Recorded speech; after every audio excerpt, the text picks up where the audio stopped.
বাবা বল বাবা শ্রীনিবাস, অনেক বড় হয়ে গেলে।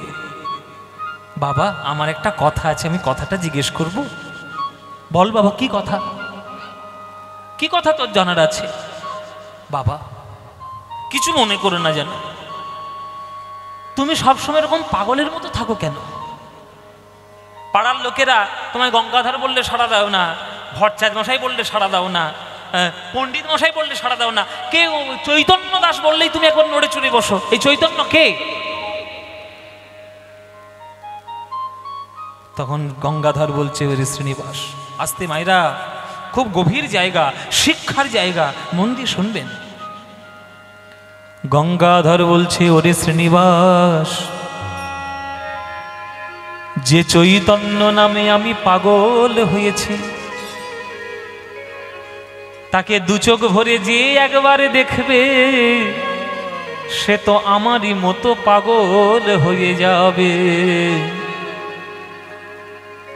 রত্ন যদি কেউ রাস্তায় মাঝে কুড়িয়ে পায়, সে কি হেলায় ফেলায় বেরিয়ে দেয়? সে কি হেলায় ফেলায় চারিদিকে গড়িয়ে দেয়? বুকের মাঝে তুলে রাখে। চৈতন্যকে জানিস? হাত জোড়ে করুন সবাই। এসব গান বাংলার সম্পত্তির মূল্যবান অংশ, এসব গানগুলো মন দিয়ে শোনো, হাত জোড়ে করবে। ওরে শ্রীনিবাস রে, যে নামে আমি পাগল হয়েছি, তাকে তুই যদি একবার নয়ন ভরে দেখতে পারতিস, তাহলে তুইও আমার মতো পাগল হয়ে যেতিস।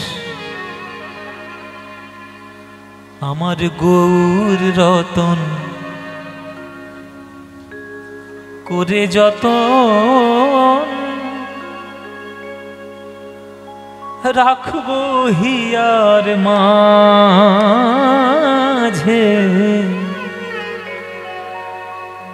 গৌর ভূষণ করব ধারণ, যেখানে যেমন সাজি। আমার গৌর রতন করে যত আমি রাখবো হিয়ার মাঝে, গৌর ভূষণ করব ধারণ, যেখানে যেমন সাজি। আহা গৌর রত করে যত রাখব হিয়ার মাঝে, গৌর ভূষণ করব ধারণ, যেখানে যেমন সাজে। মায়েরা মনে করুন আপনি একটা গ্রামের রাস্তা দিয়ে হাঁটছেন, রাস্তার মধ্যে একটা পুঁটুলি পেলেন, বাড়িতে এসে পুঁটুলিটা খুলে দেখলেন 1000টা সোনার মোহর লুকিয়ে রয়েছে পুঁটুলির মধ্যে। আপনি কি সেই 1000 মোহরটা নিয়ে পাড়ার মধ্যে ছড়িয়ে ছড়িয়ে বেড়াবেন? কি করবেন আপনি?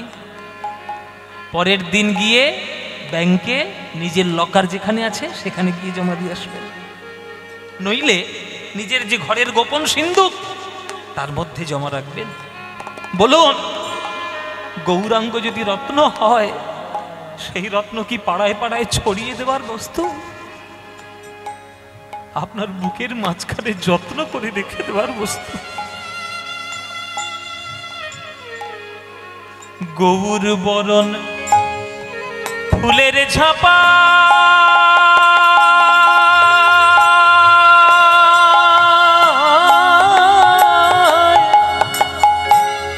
আমি লোটন বাঁধব চুলে, গৌর বরণ ফুলের ঝাপা,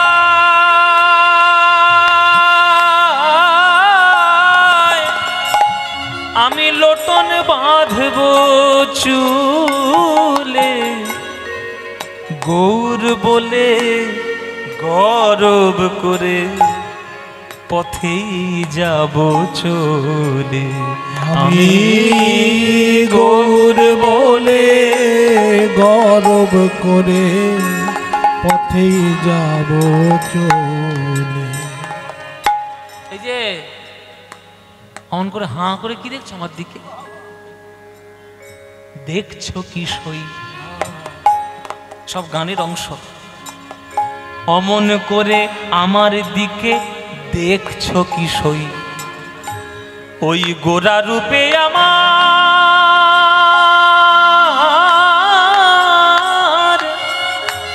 আমার সকলই গেল ভেসে। অমন করে দেখছো কি সই? গোরা রূপে আমার সকলই গেল ভেসে। দাস লোচন বলে উতূহলে আমি দেখব বসে বসে।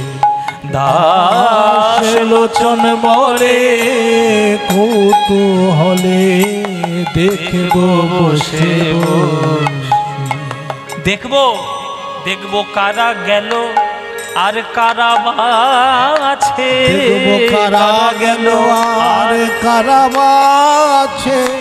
আমি গৌর ভালো বেসেছি বলে দেখবো কারা গেল আর কারা আছে।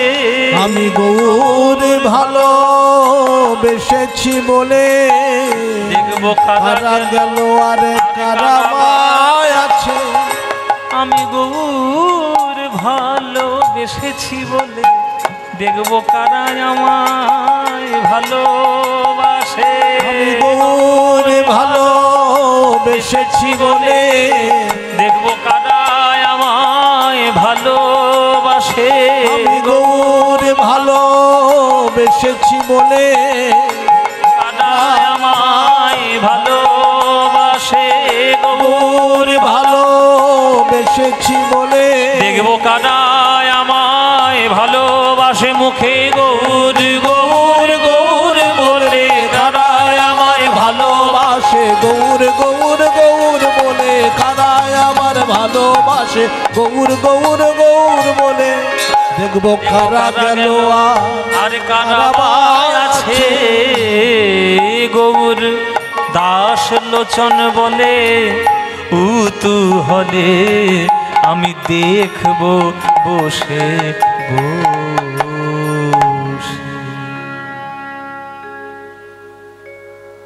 ও মায়েরা,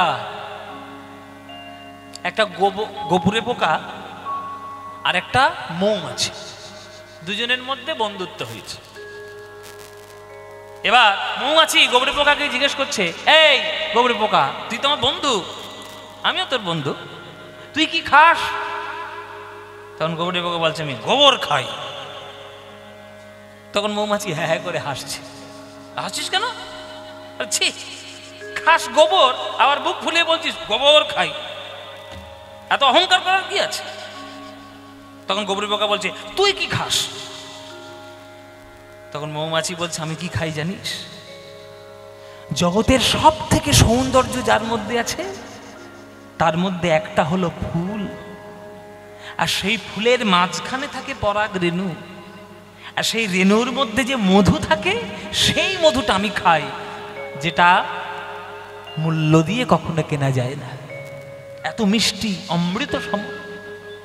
তখন গোবরে পোকা বলছে, আমাকে, আমার জন্য, তুই তো আমার বন্ধু, আমার জন্য একটু মধু আনতে পারবি?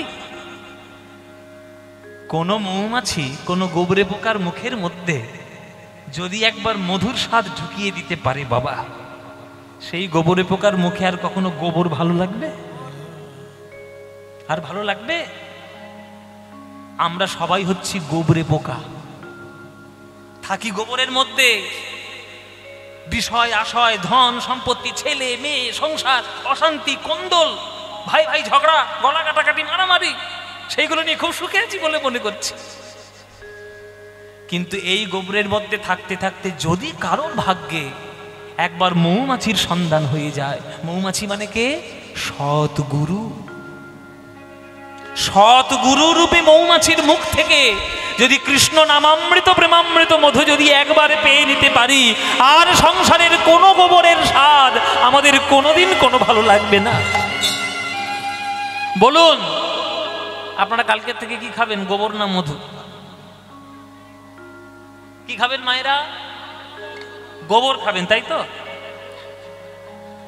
আমি জানি আপনারা গোবরই খাবেন। মধু খাবে? মধু খাবেন? বলে বাবা পাবো না পাবো না। কেন পাবেন না? নিশ্চয়ই পাবেন। জীবের নিস্তার লাগি নন্দ সুত হরি, ভুবনে প্রকাশ হন গুরু রূপ ধরি।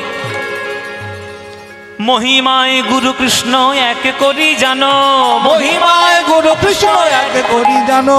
গুরু আজ্ঞা হৃদয় সদাই সত্য করি মানো, গুরু আজ্ঞা হৃদয় সদাই সত্য করি মানো। মনে রাখো গুরু রূপে ভগবান, গুরু রূপে ভগবান। শিষ্যের করে পরিত্রাণ গুরু রূপে ভগবান, শিষ্যের করে পরিত্রাণ গুরু রূপে ভগবান। গুরু নিন্দুকের মুখ কভু না দেখিবে, গুরু নিন্দুকের মুখ কভু না দেখিবে। যথা হয় গুরু নিন্দা সেথা না যাইবে, যথা হয় গুরু নিন্দা সেথা না যাইবে। তাহলে মায়েরা সৎগুরুর চরণাশ্রয় করুন। সৎগুরু, তাহলে সৎগুরু কাকে পাবেন? আপনার যা আজকাল যা দিন, সৎগুরু পেলে আপনার যে কোন সর্বনাশ সে যে করে ফেলবে তার ঠিক নেই। সৎগুরু পেতে গেলে অনেক ভাগ্যের দরকার। জেনে রাখবেন যে সমস্ত গুরুরা নিজেদের ঢাক চারিদিকে পিটিয়ে পিটিয়ে বেড়াচ্ছে, সেসব গুরুদের কাছে জীবনে যাবেন না। ধান্দাবাজ গুরু যেসব দেখবেন গোপনে সাধনা করে বেড়াচ্ছে, নাম নেই ধাম নেই, কেউ জানে না, সেই রকম গুরুর কাছে যাবেন। যারা সাধনাটি গোপনে করেন, প্রচার করার জন্য করেন না, আমার কাছে হও, আমার কাছে হও, আমার কাছে হও। গঙ্গাধর সেই গুরু যার কাছে মধু পাওয়া যায়, আর শ্রীনিবাস হচ্ছেন এখন সেই গোপড়ে পোকার মতো, আর বাবা হচ্ছে মৌমাছির মতো মুখের মধ্যে গৌরাঙ্গ মধু দিয়ে দিয়েছে। যার মুখে একবার গৌরাঙ্গ মধু পড়েছে আর কি তার অন্য কিছু ভালো লাগবে গো? বাবার চরণটা জড়িয়ে ধরেছি, বাবা এই যে গৌরাঙ্গ অনুরাগ তুমি আমার হৃদয়ের মধ্যে জাগ্রত করলে, বাবা আমি গৌরাঙ্গকে কি করে পাবো তুমি বলে দাও। আমি গৌরাঙ্গকে, তুমি তো দর্শন করেছো নবদ্বীপে পড়তে গিয়ে, তুমি তাকে দর্শন করেছো সচক্ষে, আমি তো পাইনি। আমি দেখতে চাই বাবা, তুমি বলো কি করে দেখবো। ওরে শ্রীনিবাস, পড়াশোনা করতে পারবি সারা জীবন, এই পড়াশোনার চক্করে পড়ে নিমায়ের সঙ্গে হরিনাম আমার করা হয়নি। পড়াশোনা অনেক করবি। ওরে আমার নিমায়ের শরীর ভালো নয়, আমার নিমাই বড় অসুস্থ হয়ে রয়েছে, পুরী ধামে আছে, শুনেছি হরিনাম করতে করতে তার চোখ নাকি বেরিয়ে আসছে, সমুদ্রের জলে গিয়ে ঝাঁপ দিয়ে পড়ছে, অজ্ঞান হয়ে যাচ্ছে, হাত পা শক্ত হয়ে যাচ্ছে, কখন কি হয়ে যাক কোনো ঠিক নেই। ওরে শ্রীনিবাস, আমি তোর বাবা, আমি তোকে আজ্ঞা দিলাম, এক্ষুনি চলে যা পুরীধাম, প্রাণ ভরে গিয়ে একবার গৌরাঙ্গের দর্শন করে আয়, যদি একবার হারিয়ে যায় আর পাবি না রে, আমি তোর বাবা হয়ে আশীর্বাদ করি, তোকে আজ্ঞা দিলাম। চলেছে বাবার আজ্ঞায় পুরীধামে চলেছে। গৌরাঙ্গকে দেখবো, গৌরাঙ্গকে দেখবো, গৌরাঙ্গকে দেখবো, আমার কত আনন্দ, গৌরাঙ্গ মহাপ্রভুকে দেখবো। মায়েরা চলেছে গৌরাঙ্গের নাম নিয়ে পুরীধামে গৌরাঙ্গ দেখতে। গৌর গৌর গৌর গৌর গৌর গৌর গৌর হে, গৌর গৌর গৌর গৌর গৌর গৌর গৌর হে, গৌর গৌর গৌর গৌর গৌর গৌর গৌর হে, গৌর গৌর গৌর গৌর গৌর গৌর গৌর হে, গৌর গৌর গৌর গৌর গৌর গৌর গৌর হে, গৌর গৌর গৌর গৌর গৌর গৌর গৌর হে, গৌর গৌর গৌর গৌর গৌর গৌর গৌর হে, উলুধ্বনি গৌর গৌর গৌর গৌর গৌর হে, গৌর গৌর গৌর গৌর গৌর গৌর গৌর হে, গৌর হে।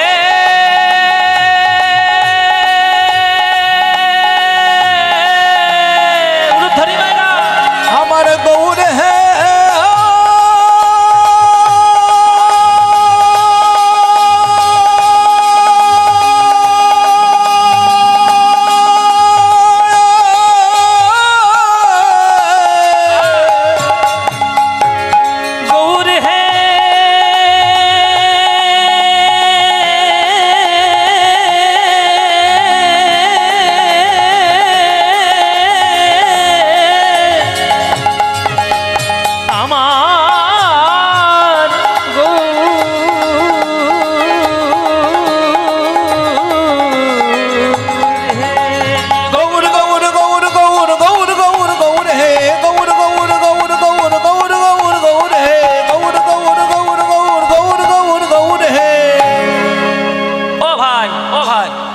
ও ভাই, এই এত হন্তদন্ত হয়ে কোথায় যাচ্ছ গো?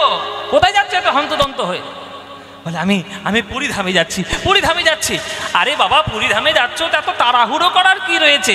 গৌরাঙ্গ আমাদের জগন্নাথ কি পালাচ্ছে নাকি? আরে জগন্নাথ সিংহাসনের মধ্যেই যাচ্ছে, পালাবে না। এত হন্তদন্ত করার কিচ্ছু নেই, আস্তে আস্তে যাও, ধীরে ধীরে যাও। আসলে আমি তাড়াতাড়ি যাচ্ছি, আমি তো শুধু জগন্নাথকে দেখবো না, আমি আর একজনকে দেখতে যাচ্ছি। কাকে দেখতে যাচ্ছ? ওই যে গৌরাঙ্গ মহাপ্রভু, শ্রীকৃষ্ণ চৈতন্য মহাপ্রভু। কাকে? শ্রীকৃষ্ণ চৈতন্য মহাপ্রভু। ও আচ্ছা, এই বলে ভক্তটা মাথা নিচু করে নিলেন। কি হলো ভাই, মাথাটা নিচু করে নিলে কেন? মাথা নিচু করে নিলাম কেন? ওই দেখো একটা বট গাছের তলা, আর দেখো নিচে একটা বাবাজি বসে আছে। ওই বাবাজির কাছে যাও, বাবাজির কাছে গেলেই জানতে পারবে। বাবাজির কাছে শ্রীনিবাস এসছে। বাবাজি দেখছে অঝোর নয়নে কাঁদছে। বাবাজি, আপনি কাঁদছেন কেন এত অঝোর নয়নে? বাবা, আসলে আমি পুরীধাম থেকে আসছি তো, ওই জন্যই কাঁদছি। পুরীধাম থেকে? আমি তো পুরীধামেই যাচ্ছি। আরে জগন্নাথকে দর্শন করে এলে লোকের মনে কত আনন্দ হয়, শান্তি হয়, কাঁদবেন কেন আপনি? মহাপ্রভুকে যে দর্শন করে একবার, তার ত্রিতাপ জ্বালা চিরকালের মতো দূর হয়ে যায়, কাঁদবেন কেন আপনি? আপনি মহাপ্রভুকে দেখেননি? শ্রীকৃষ্ণ চৈতন্য মহাপ্রভুকে দেখেননি? ভাই, আমার তো দেখার সৌভাগ্য হয়েছে, কিন্তু এবার থেকে যারা যাবে তাদের আর ভাগ্যে গৌরাঙ্গ দর্শন হবে না। কেন? কি হয়েছে? কি হয়েছে? আমার সোনার নিমা, সোনার নিমা শ্রীকৃষ্ণ চৈতন্য মহাপ্রভু এই জগতে আর না, জগতে না। আমার প্রভু জগতে ছেড়ে চলে গেছে। প্রভু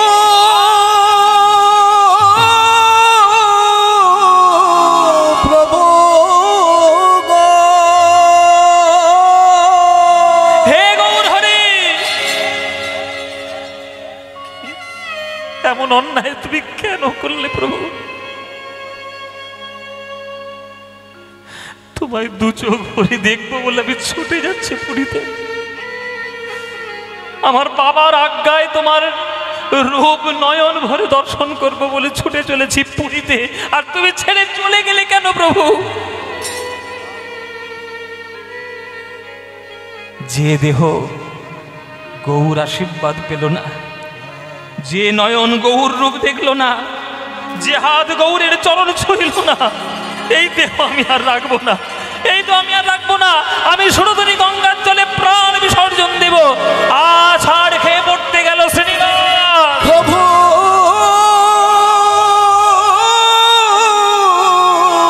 প্রভু গো,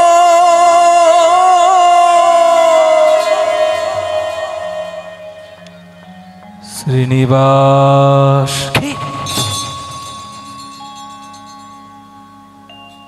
কি ডাকলো আমায়? আমি শ্রীনিবাস, যার নামে তুমি পাগল, আমি তোমার গৌর হরি দৈববাণী করছি প্রভু। দৈববাণী কেন করলে প্রভু? কেন চোখের সামনে এলে না? আমি কি এমন অপরাধ করেছি যে তোমার রূপ আমার এই নয়ন দর্শন করতে পারলো না? যে দেহ তোমায় স্পর্শ করতে পারেনি, সে দেহ থাকার থেকে না থাকা ভালো। এমন কথা বলো না শ্রীনিবাস। বহু জন্মের ভাগ্যের ফলে একটা মানব জন্ম পাওয়া যায়, এইভাবে সেটাকে নষ্ট করে দেওয়ার অধিকার তোমার নেই। আর তুমি তো আমার মতোই দেখতে, কেন জানো? আমারই আশীর্বাদে, আমারই অংশ স্বরূপে তোমার জন্ম হয়েছে এই পৃথিবীতে। তোমার বাবাকে আমি জগন্নাথের সামনে কথা দিয়েছিলাম, আমার অংশরূপে তার পুত্র হয়ে আসব। তুমিই হলে সেই। আর তুমি যদি তোমার এই অমূল্য দেহটি যদি বিনা কারণে এইভাবে নষ্ট করে দাও, আমার যে অনেকগুলো কাজ অপূর্ণ হয়ে রয়েছে, আমার যে পূর্ণ হবে না শ্রীনিবাস। পুরীতে যাও, আমার অদর্শনে বহু ভক্ত পাগল হয়ে আছে, তাদের গিয়ে তুমি দর্শন দাও, তাদের গিয়ে দর্শন দাও, তাদেরকে শান্ত করো।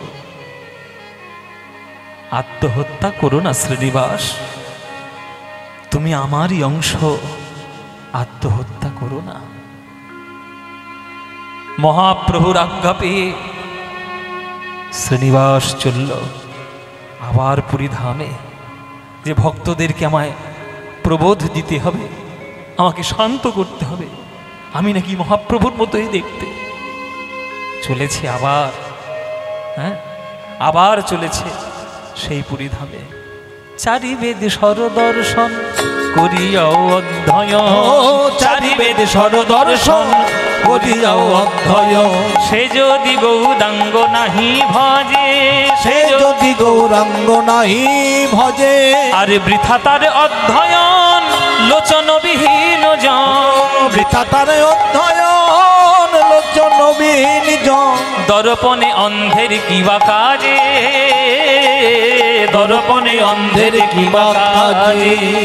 ওগো বেদ বিদ্যা দুহু কিছু নাহি জানত, বেদ বিদ্যা দুহু কিছু নাহি জানত। সে যদি গৌরাঙ্গ করে সার, সে যদি গৌরাঙ্গ করে সার। প্রভু নয়নানন্দেতে ভনে সেই তো সকলে জানে, নয়নানন্দেতে ভনে সেই তো সকলে জানে। সর্বসিদ্ধি কর তলে তার, সর্বসিদ্ধি কর তলে তার। ওগো গৌর জানলে সবে জানা হলো, গৌর জানলে সব জানা হলো। গৌর ভজলে সবে ভজা হলো, গৌর জানলে সবে জানা হলো। গৌর ভজলে সব ভজা হলো, গৌর জানলে সব জানা হলো। গৌর জানলে ওগো গৌর ভজলে সবে ভজা হলো, গৌর গৌর গৌর বলো। গৌর ভজলে সব ভজা হলো, গৌর গৌর গৌর বলো। গৌর জানলে জানা হলো, গৌর গৌর গৌর বলো। গৌর ভজলে সব ভজা হলো, গৌর গৌর গৌর বলো। গৌর ভজলে সব ভজা হলো, গৌর গৌর গৌর বলো।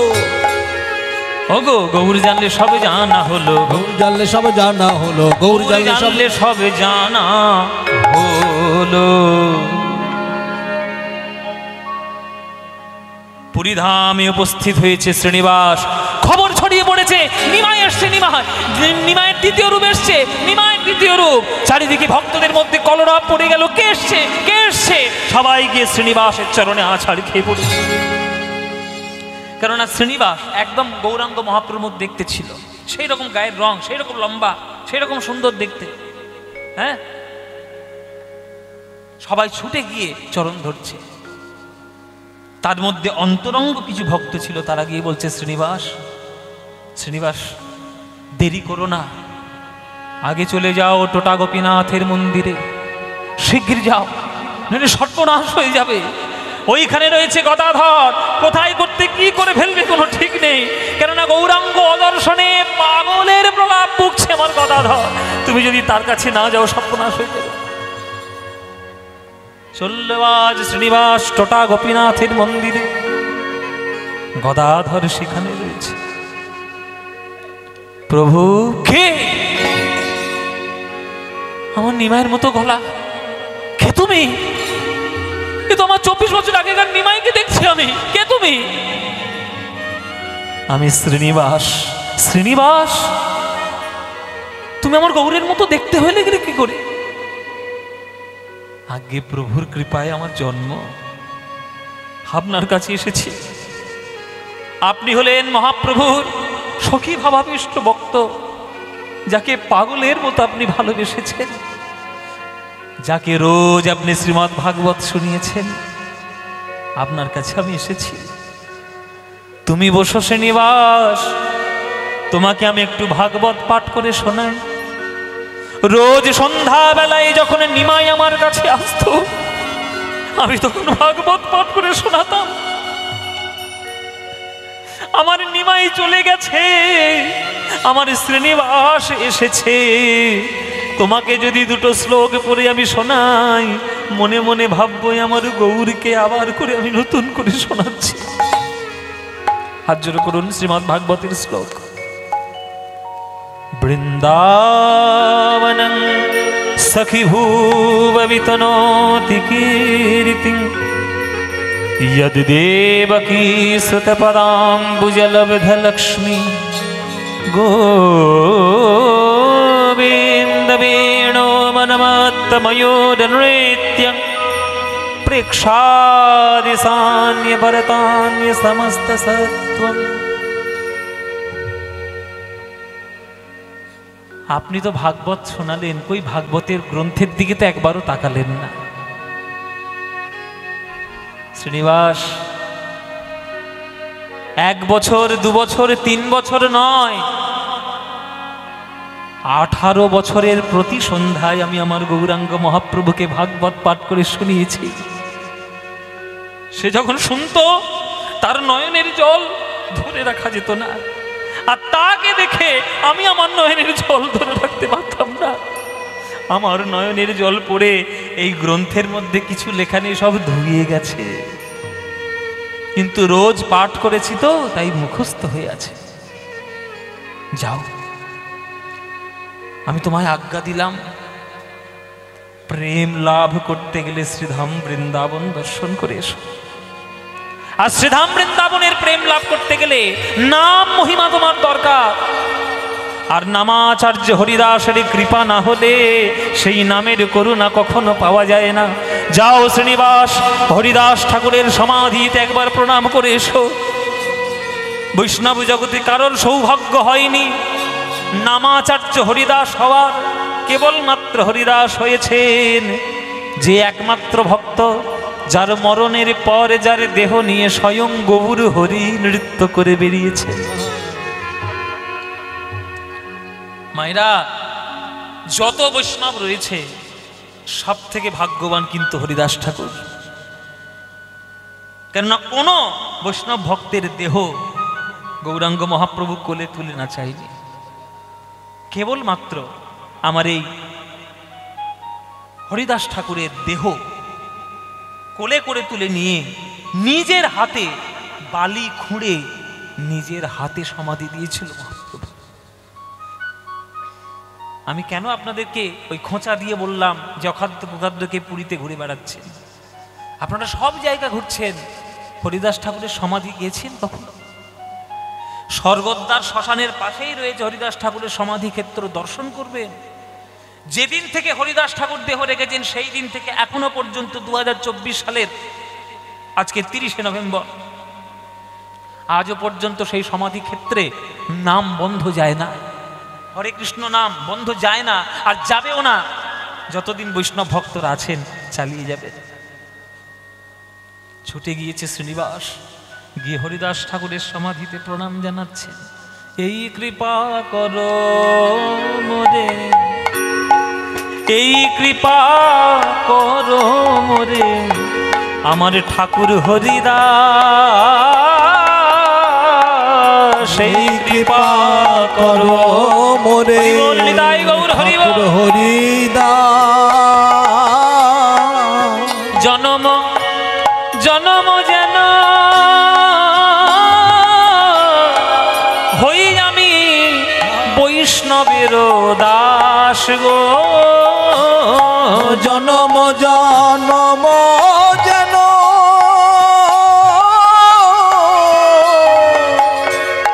বৈষ্ণবের দাস। ওগো হরিদাস ঠাকুর মোরে কৃপা করো হে, কৃপা করো হে, যেন হরি হরি বলতে পারি কৃপা করো হে, হরি হরি বলতে পারি কৃপা করো হে, জনম জনমের মতো কৃপা করো হে, জনম জনমের মতো কৃপা করো হে, তুমি জনম জনমের মতো যেন হরি সেবা করতে পারি, জনম জনমের মতো হরি সেবা করতে পারি, জনম জনমের মতো কৃষ্ণ সেবা করতে পারি, জনম জনমের মতো হরি সেবা করতে পারি, জনম জনমের মতো হরি সেবা করতে পারি, জনম জনমের মতো কৃপা করো হে। ওগো জনম জনম যেন আমি হই বৈষ্ণবের দাস রে, হই যেন আমি বৈষ্ণবের দাস।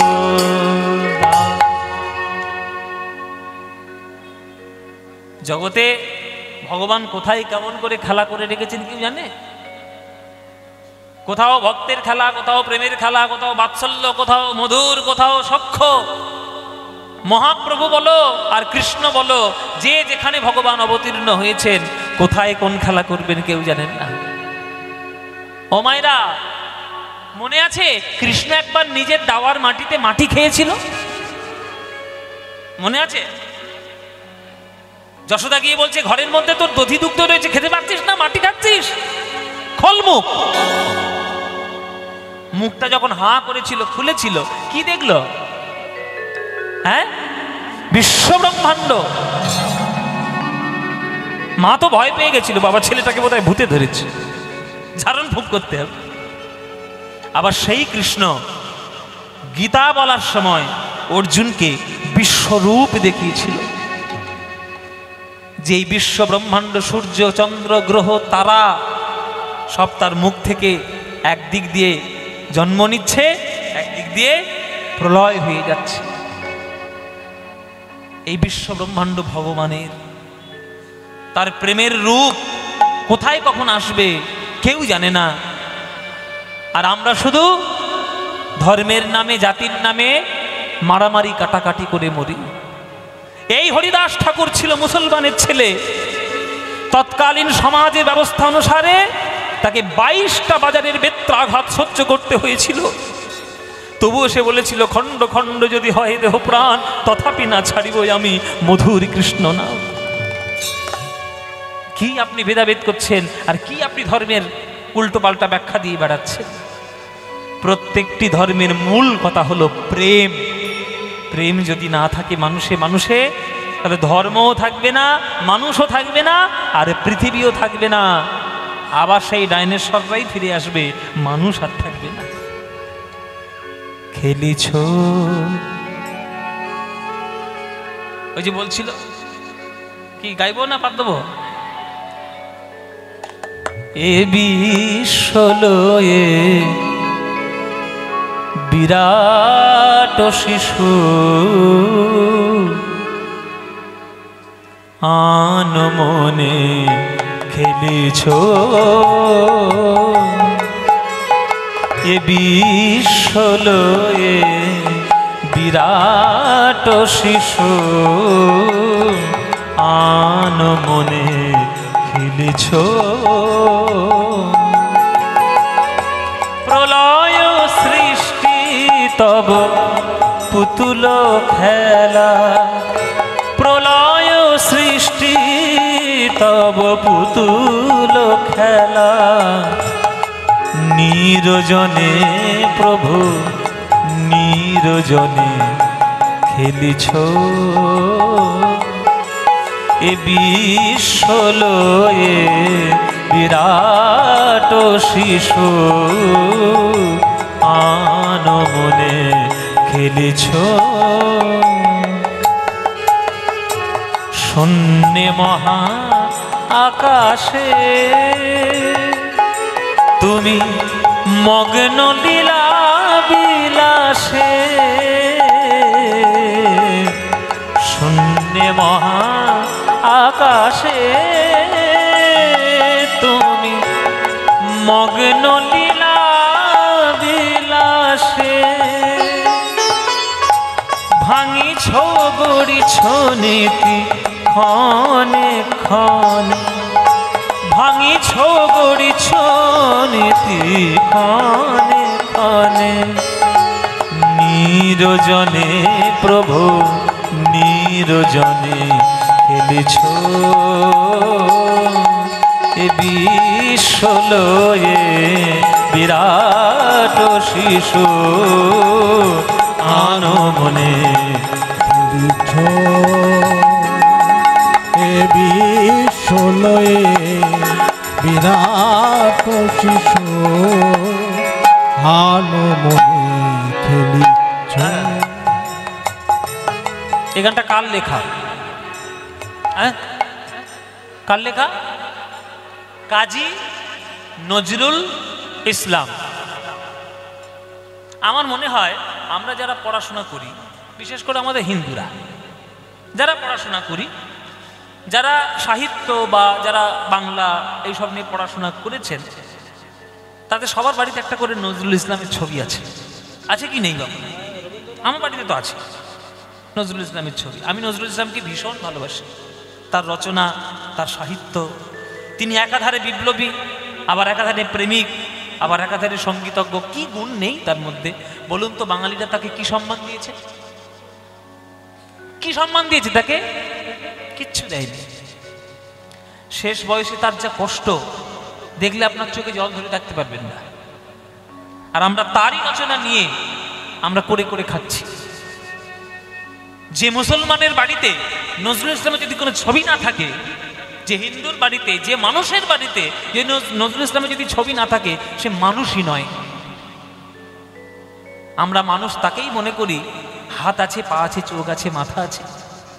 মানুষ তাকে মনে করি না যার হৃদয়ের মধ্যে একটু প্রেম আছে। নজরুল ইসলাম হচ্ছে বাংলার সেই আশ্চর্য কবি যিনি ধর্ম, বর্ণ, জাত পাত সব চুলোর ধরে দিয়েছেন, দিয়ে তিনি ভগবানের প্রতি বিশুদ্ধ ভালোবাসা দিয়েছেন। তাই এই গান লিখতে পেরেছেন, নইলে লেখা সম্ভব নয়। অথচ সম্মান আমরা কিছু দিইনি।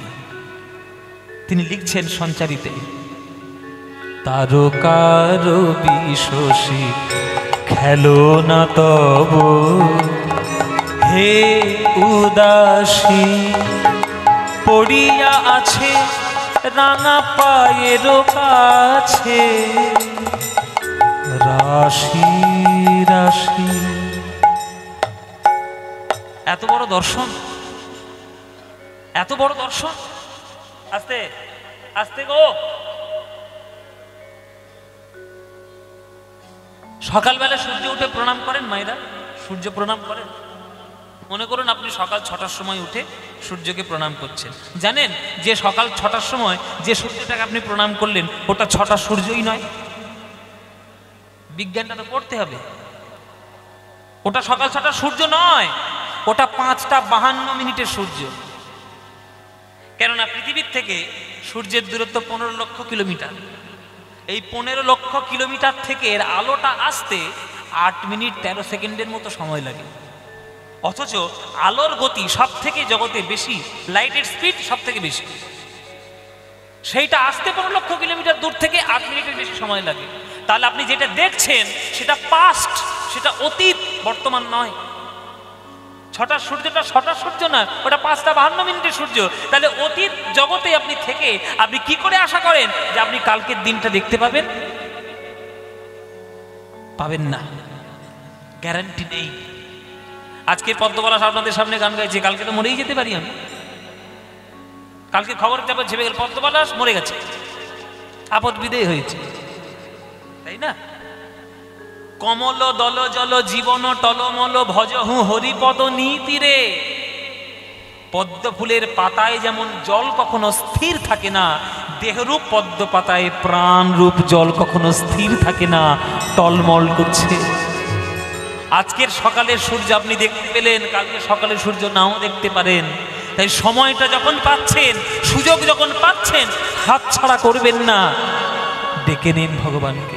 হাসিছ খেলিছ তুমি আপন সনে, নিরজনে প্রভু নিরজনে খেলিছ এ বিশ্বলয়ে বিরাট শিশু আনো মনে খেলিছ এ বিশ্বলয়ে বিরাট শিশু আনো মনে খেলিছ খেলিছ খেলিছ।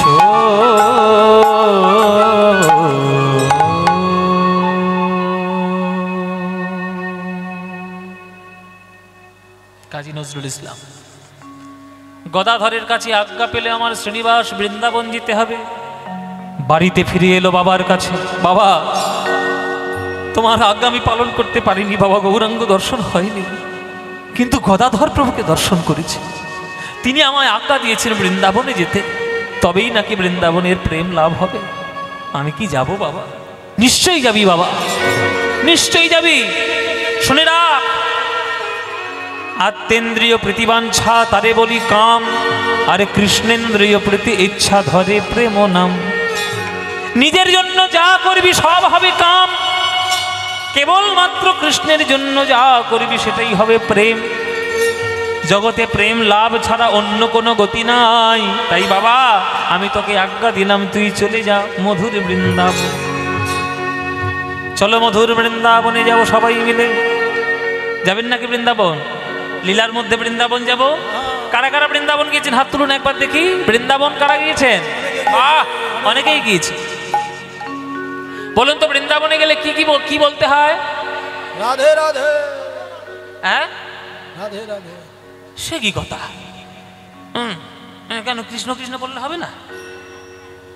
শ্যাম শ্যাম হবে না, হবে না, হবে না। হরি হরি হবে না। কি বলতে হবে? রাধে রাধে। তাহলে ভাবুন রাধারানীর শক্তি কতখানি, রাধারানীর শক্তি কতখানি দেখে নিন। হ্যাঁ দেখুন রাধারানীর জন্ম কেমন। মায়েরা, ভগবান কৃষ্ণ যিনি বিশ্বব্রহ্মাণ্ড চালাচ্ছেন তিনি পর্যন্ত থরথর করে কাঁপেন। হ্যাঁ গো, নায়িকাকে দেখে নায়ককে কে, মানে নায়িকাকে দেখে কোন নায়ক ভয় পায় না? এই যে নায়করা যারা নায়ক, যারা বাবারা আছো, নায়করা যারা আছো, তোমরা যতই হম্বি তম্বি করো, ঘরে গেলে গিন্নির কাছে সব জব্দ। ঠিক কি না মায়েরা? ঠিক না? মায়েরা বলছে হ্যাঁ এবার আমাদের মনের কথা বলেছে, ঠিক বলেছে, ঠিক বলেছে। এই ঠিক কীর্তন হচ্ছে, এই ঠিক কীর্তন, এই ঠিক কীর্তন হচ্ছে। নায়িকার কাছে নায়ক জব্দ।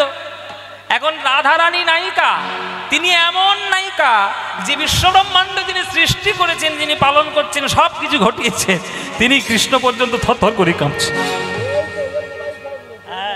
মায়েরা, ওই জন্য নায়িকা তখনই হবেন আপনি যখন প্রেমকে সঠিকভাবে আপনি পরিবেশন করতে পারবেন।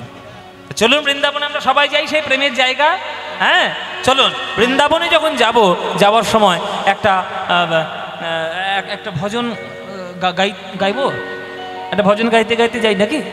চলুন তাহলে সবাই মিলে একটা ভজন গাইতে গাইতে বৃন্দাবনে যাই। পায়োজি मैंने রে पायो जी मैंने, पायो जी मैंने, मैंने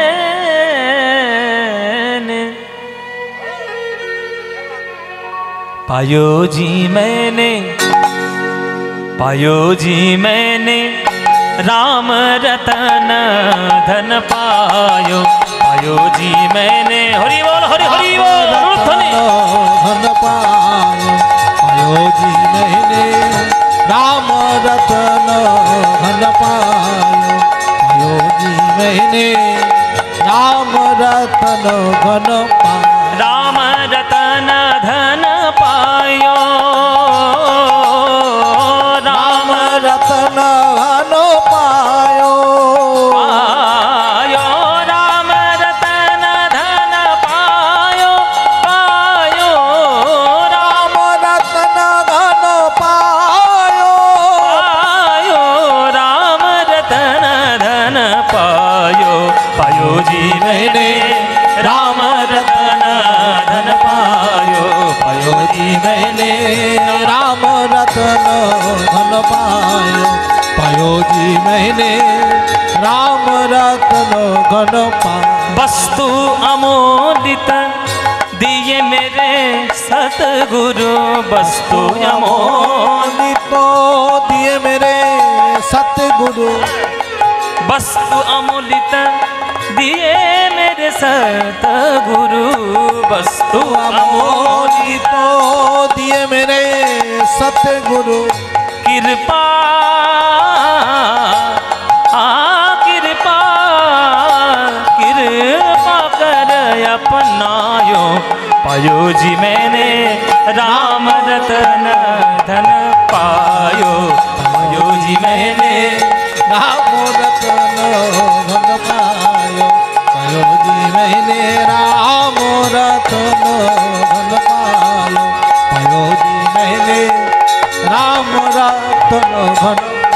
चोर न लूटे और खर्च न खूटे, चोर न लूटे खर्च ना खूटे। এই যে বারুইপুরে না, বারুইপুরে তোমাদের একটা ঘটনা বলি। কি গল্প? বারুইপুরে একটা পিসিচন্দ্র জুয়েলার্স হয়েছে। তাই নাকি? কোনোদিন শুনিনি। শোনেননি কোনোদিন? না, প্রথম শুনছি। বারুইপুরে দেখবেন ওই পদ্মপুকুরের পাশে একটা পিসিচন্দ্র জুয়েলার্স হয়েছে। আচ্ছা, এবার মনে করুন আপনার বাবা আপনার অনেক টাকা দিয়ে বিয়ে দিচ্ছে, 10 লাখ টাকার গয়না আপনাকে গড়িয়ে দিয়েছে। 10 লাখ টাকার গয়না, 10 লাখ। তাই হোক। আচ্ছা, ওই 10 লাখ টাকার গয়না সবগুলো গায়ে পরে আর বারুইপুর লোকাল ধরে শিয়ালদায় যেতে পারবে? সব শেষ। হ্যাঁ, সব শেষ। সব শেষ। যদি একবার চোর দেখেছে, হ্যাঁ, যে একবার ওই সোনা ভালো করে সোনা গয়না পরে আপনি ওই ট্রেনের মধ্যে উঠেছেন আর কানে বড় বড় ঝুমকো ঝুমকো দুল,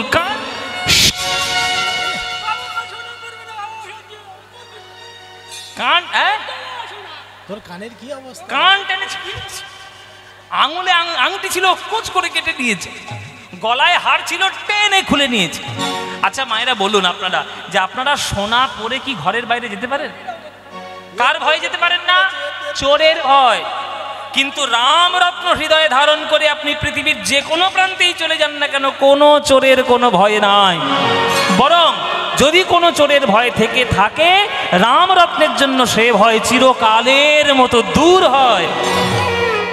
चोर न लूटे और खर्च न खूटे, चोर न लूटे खर्च ना खूटे। दिन दिन बढ़त समायो, पायो जी मैंने दिन दिन बढ़त समायो, पायो जी मैंने राम रतन धन पायो, पायो जी मैंने राम रतन धन पायो, पायो जी मैंने राम रतन धन पायो, पायो जी मैंने राम रतन धन पायो। मीरा के प्रभु गिरिधर नागर, मीरा के प्रभु गिरिधर नागर, मीरा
దని దని దని దని దని దని దని దని దని దని దని దని ద మమ గమ దని దని దని ద మద మగ మద మగ మగ స దని జ గమ।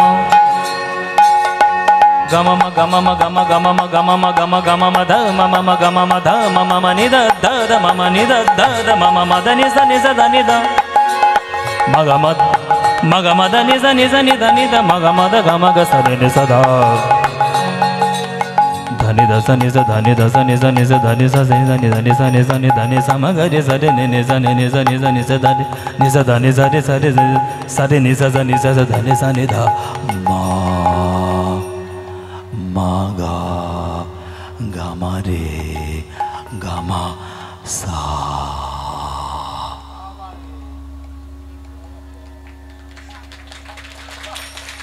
বলে বলে বাবা তুমি কোথায় নেমে গেলে? ওর মধ্যে নেমে গেলে। দেখুন গলার স্বরটা কোথায় চলে গেল, এতটা নিচে। অভ্যাস, খাদের রেওয়াজ। সাগা সাগা মামা সাগা সাগা মামা সাগা সাগা মামা গামা মা গামা মা গামা গামা দা দা দা দা দা দা দা দা দা দা দা धनी नि धनी नि धनी धनी नि धनी नि धनी सा धनी सा सा धनी सा सा धनी सा सा धनी सा गामा दे सा धनी सा नि सा गामा गामा दे सा गामा गामा दे सा गामा गामा दे सा गामा दे सा नि सा धनी सा गा गा गा गा गा गा गा गा गा गा मामा मामा मामा मा गामा मा गामा मा गामा गामा दा दा दा दा दा যতটা নিচে গেল এবার উপরে দা দা দা দা দা da da da da da da ni da da da da da da da sa da da da da da da da da ni da ni da ni da da da da da ni sa ni sa ni da sa ni da sa ni da sa sa ni sa da ni da sa ni sa da ni da da ni sa da ni da sa sa sa sa sa ni sa ni da ni da mama ga ma da ni sa ga ga ga ga ga ga da ni sa ma ma ma ma ma ma mama ga ma ma ga ma ma ga ma ga ma ma ga ma ma ga ma ga ma da ma da ma ga ma ma ga ma da ma da ma ga ma da ma da ma ga ma da ma da ma ga ma ga sa ni sa ma ga gama re re sa sa sa ne ne da da da mama gama da da ni sa sa da da ni sa sa da da ni sa Meera के प्रभु गिरिधर नागर मीरा के प्रभु गिरिधर नागर हरख हरख जस गायो पायो जी मैंने हरख हरख जस गायो पायो जी मैंने राम रतन धन पायो निदायो मैंने राम रतन धन पायो राम रतन धन पायो पायो पायो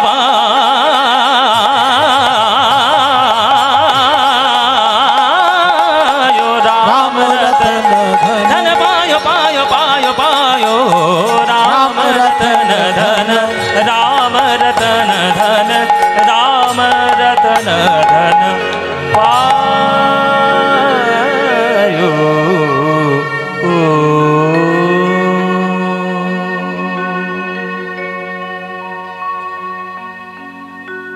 সবাই একবার জয়ধ্বনি দেবেন, বলুন বৃন্দাবন ধাম কি জয়, বৃন্দাবন ধাম কি জয়, বৃন্দাবন ধাম কি জয়।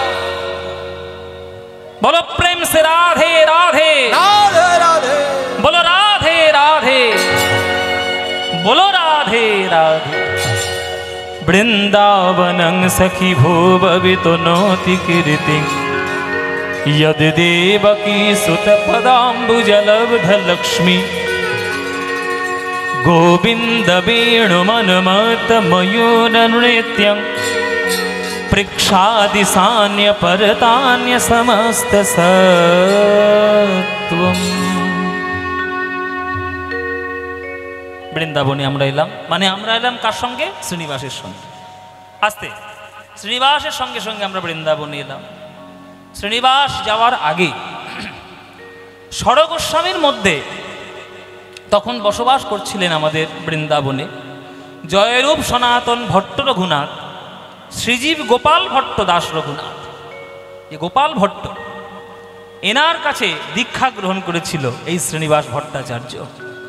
আর এই গোপাল ভট্টের সেবিত এক রাধা মোহন, মানে এই যে মূর্তি, সেটার থেকে স্বয়ং ভগবান মূর্তি রূপে স্বয়ং প্রকাশিত হয়েছিল।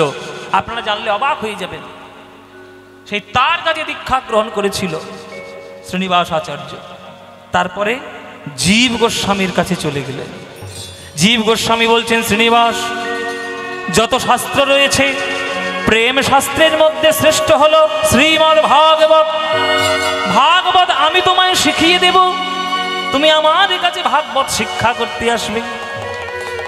জীব গোস্বামীর কাছ থেকে ভাগবত শিক্ষা করলেন, আর এমন শিক্ষা করলেন যে কয়েকদিনের মধ্যেই ভাগবতের এত প্রাঞ্জল ব্যাখ্যা এবং এত দার্শনিক ব্যাখ্যা সে শুরু করেছেন যে স্বয়ং জীব গোস্বামী তাকে নাম দিয়ে দিলেন, আজ থেকে তোমার নাম হলো আচার্য প্রভু।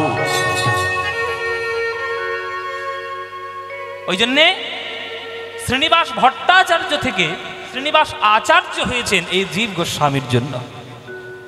বৃন্দাবনের সকল কাজ সমাধা করে তিনি তখন দেখা হয়ে গেল তার সঙ্গে নরোত্তম দাস ঠাকুর এবং শ্যামানন্দ প্রভুর সঙ্গে। আপনার নরোত্তম দাস ঠাকুরের লীলা শুনেছেন? অনেকেই শুনেছেন। শ্যামানন্দের লীলা শুনেছেন? প্রভু শ্যামানন্দের লীলা অনেকেই শুনেছেন। আর আজকে শ্রীনিবাস আচার্যের কথা শুনছেন। এই সমস্ত যে লীলাগুলো আপনারা শুনছেন, এটার কন্ট্রিবিউশন একটা মানুষের। সেই মানুষটা না এলে আমরা সব পালা সম্বন্ধে জানতেই পারতাম না। একটা মানুষ এসব জিনিস আমাদেরকে শিখিয়েছেন, তার নাম হচ্ছে কীর্তন সম্রাট সুমন ভট্টাচার্য। তিনি এসব পালাগুলো তৈরি করেছেন। আমার গুরু বলে আমি ঢাক পেটাচ্ছি না, যারা তাকে প্রকৃত চেনেন বা জানেন তার পড়াশোনার স্তর কতটা, এসব জিনিস আমরা তার জন্য পেয়েছি। সেই শ্রীনিবাস, শ্যামানন্দ, নরোত্তম তিনজন মিলেই তারা বাংলাতে ফিরে এলেন।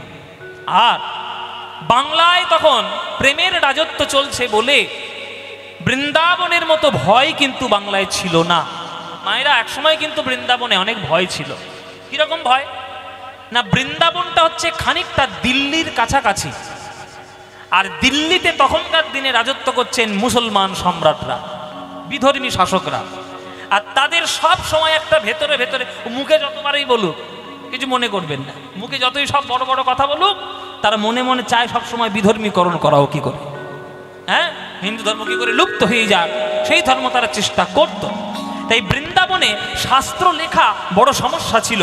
কেননা কোনো সম্রাটের যদি মাথা খারাপ হয়ে যায় আর সে যদি মনে করে সব শাস্ত্রকে পুড়িয়ে ফেলবো, ওই খিলজি সাহেবের মতো নালন্দা বিশ্ববিদ্যালয়ের সব পাতা পুড়িয়ে পুড়িয়ে সৈন্যদের রসদের খাদ্য জোগাড় করেছেন তারা। হ্যাঁ, 6 মাস ধরে পুড়েছে নালন্দা বিশ্ববিদ্যালয়ের পাতা, বইয়ের শাস্ত্রের পাতা। কত অত্যাচার ভারতবর্ষ সহ্য করেছে আপনারা ভাবতে পারবেন না। এই জন্য বৃন্দাবনে সাধকরা বই গ্রন্থ রচনা করতেন, আর ভয় হতো কেউ পুড়িয়ে ফেলবে না তো, কেউ সর্বনাশ করে দেবে না তো। তাই সুন্দর সুন্দর গ্রন্থ ভাণ্ডার তারা বৃন্দাবনে আর রাখতে চাইলেন না, যদি কিছু সমস্যা হয়ে যায়। কিন্তু মহাপ্রভুর প্রেম আন্দোলনের জন্য বাংলায় কিন্তু ততটা প্রভাবটা ছিল না। ওই জন্যে তারা স্থির সিদ্ধান্ত নিয়ে ভালো ভালো গ্রন্থ, বিদগ্ধ নাটকম, উজ্জ্বল নীলমণি, হরিভক্তি বিলাস, হ্যাঁ, দান কেলি কৌমুদী, নানান ধরনের নাটক গ্রন্থ, নানান ধরনের সব মূল্যবান তারা গরুর গাড়িতে ভর্তি করে বাংলায় পাঠিয়ে দিয়েছে। বাবাজিরা গরুর গাড়ি, আগেকার দিনে গরুর গাড়ি সব যেত, যাতায়াত করত। মায়েরা, আপনারা যারা ভারতের ম্যাপ দেখেছেন তারা জানবেন যে বৃন্দাবন থেকে বাংলায় আসতে গেলে একটা রাস্তা আছে। দেখুন, ঘুরেও আসতে পারেন, সোজাও আসতে পারেন। উত্তরপ্রদেশের সোজা বরাবর বিহার, ঝাড়খণ্ড হয়ে বাঁকুড়ার বুক থেকে তবেই তো আপনি নবদ্বীপ আসবেন। এই বাঁকুড়া জেলাটা পার করতে হবে। আর তখন এই বাঁকুড়া জেলার বিষ্ণুপুরের একজন রাজা বসবাস করতেন, তার নাম হচ্ছে বীর হাম্বির রাজা। কি বললাম মায়েরা নামটা? হ্যাঁ, আমি বলেছি মাঝে মাঝে ঠুকে ঠুকে দেখে নেব। বীর হাম্বির রাজা। এই বীর হাম্বির রাজা, তার একটা বিশেষত্ব হচ্ছে যে তিনি দিনের বেলায় যখন সিংহাসনে বসবেন তখন তিনি সুন্দর রাজা সম্রাট, আর সন্ধ্যাবেলা হয়ে গেলেই তিনি ডাকাতের সর্দার। বিরাট বড় ডাকাত ছিল বীর হাম্বির। বিষ্ণুপুর মানে বাঁকুড়ার কথা বলছি। এখনকার দিনের বাঁকুড়ার চিত্র আলাদা হয়েছে, কিন্তু আগেকার দিনে নয়। আগেকার দিনের বাংলা, উড়িষ্যা, বিহার, এই তিনটের বর্ডার ছিল বাঁকুড়া। এখনো খানিকটা অংশ রয়েছে। ঝাড়খণ্ড, উড়িষ্যা আর বাংলা, এই তিনটের বর্ডার হচ্ছে বাঁকুড়া। আগে তো ঝাড়খণ্ড ছিল না, আগে তো পুরোটা বিহারই ছিল। এবার সেই বিহারের পথ দিয়ে যখন আসছে সেই গ্রন্থ ভাণ্ডার গরুর গাড়ি ভর্তি করে, মায়েরা, এই বীর হাম্বির রাজার যিনি রাজ জ্যোতিষী, তিনি হাত দেখে বললেন, মহারাজ, আপনার রাজ্যের পশ্চিম প্রান্ত থেকে আপনার রাজ্যে মহামূল্যবান সম্পত্তি আপনি পেয়ে যাবেন। এই রাজ জ্যোতিষী বলেছে মহাসম্পত্তি পাবো। কালু মদনকে ডাক। কালু, মদন, কালু মদন কই রে? কালু মদন দুজনে চলে যা। এই তোরা সব আয়, লাঠি নিয়ে যা, কালু ওই মদন পশ্চিমের দিকে দাঁড়িয়ে থাকবি। মহামূল্যবান সম্পত্তি ঢুকবে বলেছে, যার কাছে যা পাবি মাথা ফাটিয়ে। আরে বাবা, ঠিক আছে তাই হবে। কি হচ্ছে ভাইরা? যত অত্যাচার ওপরে, যত অত্যাচার এর উপরে, হ্যাঁ এর উপরে তো করবো। এমন সর্বনাশ করেছে আপনি জানেন? হ্যাঁ সর্বনাশ করেছে আমার। এ যখন সর্বনাশ করেছে ওর মরণ আমার হাতে। সর্বনাশ করেছিস তুই আমার। অমায়েরা শুনে না, এইবার কালু মদন নানান ধরনের ডাকাতের দল পশ্চিম প্রান্ত গিয়ে পাহারা দিচ্ছে। আর রাত্রির বেলায় গরুর গাড়িতে করে ধীরে ধীরে ওই গাড়িটা ঢুকছে, গরুর গাড়িটা ওই বিষ্ণুপুরের প্রান্ত দিয়ে। ব্যাস, আর মহারাজা বলে দিয়েছে সম্পত্তি ঢুকবে। হারে রে রে রে রে,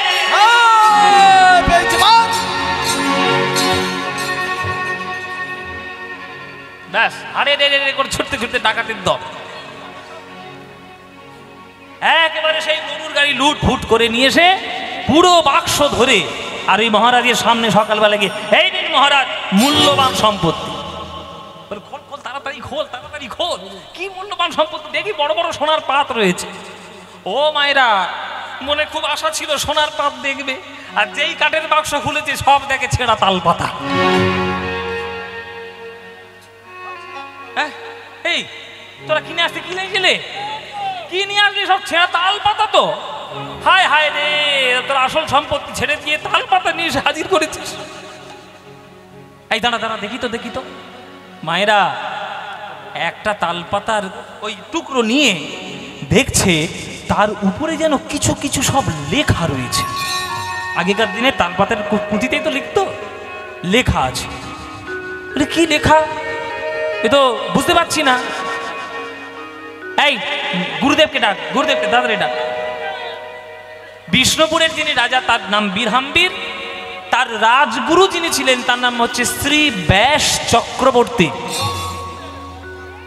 ব্যাস চক্রবর্তী, হ্যাঁ এই যে চক্রবর্তী বামুন আমাদের কাছে আছে, এই যে ব্যাস চক্রবর্তী, তিনি এসছেন মহারাজের কাছে। মহারাজ বলুন আমায় কেন ডেকেছেন? গুরুদেব মহামূল্যবান সম্পত্তি বলে তাল পাতার টুকরো নিয়ে এসে হাজির করেছে, কিন্তু দেখলাম যে এর মধ্যে কি লেখা রয়েছে, ওই জন্য আপনাকে ডেকে নিয়ে এলাম। আপনি পরে উদ্ধার করুন কি লেখা আছে। দেখি কেমন লেখা। হরি বল। রতনে রতন চেনে, কি গো মায়েরা, রতনে রতন চেনে। পরেরটা বলবো না, অত ডিটেলসে যাওয়ার দরকার নেই। হ্যাঁ, রতনে রতন চেনে। ব্যাস চক্রবর্তী একটা করে পুঁথি যখন নিচ্ছেন হাতে আর একটু করে যখন পড়ছেন, তিনি থরথর করে কাঁপছেন। সর্বনাশ! কি পেয়েছেন মহারাজ আপনি? আপনি জানেন আপনি কি পেয়েছেন? আপনি কি মনে মনে ভাবলেন জগতে কেবলমাত্র মণিমুক্ত সোনাদানাই একমাত্র রত্ন? এ রত্নের দাম আপনি দিতে পারবেন? এই যে কি গ্রন্থ ভান্ডার আপনি পেয়েছেন আপনি নিজেও জানেন না। মহাজন পদকর্তাদের সারা জীবনের সাধনার সম্পত্তি এই সম্পদ গৌরাঙ্গ মহাপ্রভুর প্রিয়। বীরহাম্বীর বলছে তার আমার কাছে এসছে, কারণ আমি তো সব সম্মান দিতে পারবো না, রক্ষা করব কি করে? ঠিক আছে, এই ঢাড়া পিটিয়ে দাও, আমাকে ভাগবত পাঠ করিয়ে শুনিয়ে আমার মন যে গলাতে পারবে আমি তাকে এই গ্রন্থ ভান্ডার উপহার দেব। চারিদিকে পুরো রাজ্যেই ঢাড়া পিটে গেল। খবরটা এলো শ্রীনিবাসের কানে। শ্রীনিবাস তখন থাকতেন কোথায়? বর্ধমান জেলার কাটোয়ার পাশে, সেই গ্রামটার নাম হচ্ছে জাজিক গ্রাম। কি বললাম মায়েরা? মায়েরা এখন চিড়ে খেতে ব্যস্ত। হ্যাঁ মনে রাখবেন, জাজিক গ্রাম। কাটোয়ায় ঢোকার আগে জাজিক গ্রাম আছে, ওই জাজিক গ্রামটা রেল লাইন একদম ধারে। হ্যাঁ ওইখানে নামবেন, ওইখানে শ্রীনিবাস আচার্যের পাটবাড়ি রয়েছে, দর্শন করবেন। একদম শ্রীখণ্ডের পরে, মানে বর্ধমান থেকে যেটা কাটোয়া লাইন যাচ্ছে ওই লাইনে জাজিক গ্রাম পড়বে। এবার জাজিক গ্রাম থেকে খবর পেয়ে চলেছে শ্রীনিবাস বিষ্ণুপুরে বীরহাম্বীর রাজার কাছে। হ্যাঁ, রাজার কাছে গেলে, আপনার নাম কি? আজ্ঞে শ্রীনিবাস আচার্য। আপনি আমায় ভাগবত পাঠ করে শোনাতে পারবেন? আমায় কাঁদাতে পারবেন? আমার মন গলাতে পারবেন? যদি পারেন এই সমস্ত গ্রন্থ ভাণ্ডার আপনার। মধ্যম বলে, আমার তো কোনো ক্ষমতা নেই হে মহারাজ। ভাগবত হলো স্বয়ং ভগবান কৃষ্ণ, তাকে বর্ণনা করার মতো তো আমার ক্ষমতা সামর্থ্য নাই। তিনি যদি নিজে থেকে কিছু বলিয়ে নেন তবেই তো আমি কিছু বলতে পারি।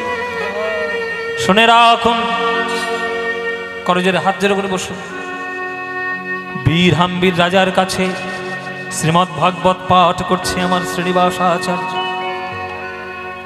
বরহা পিরহং নটবর বাপু कर्णयो कर्णिकार बिभ्रद्वासो कनककपीशं वैदयन्तीं च मालं रन्ध्राणवेलनधरसूधया पूरयन् गोपवृन्दे बृन्दारण्यं स्वपदरमणं प्राविशति गीतकीर्तिः तूर्णिताणविनिरतिनिबितोनुतितुण्डामलिलं धयन् कर्णक्रोडकडम्बिनि घटायति कर्णार्वदिभ्यस्पृहां चेतप्राङ्गन सङ्गिनि विजयत सर्वेन्द्रियाणां कृतिं न जानि जनितकिद्भ्रमृते कृष्णेति वर्णद्वै कृष्णेति वर्णद्वै।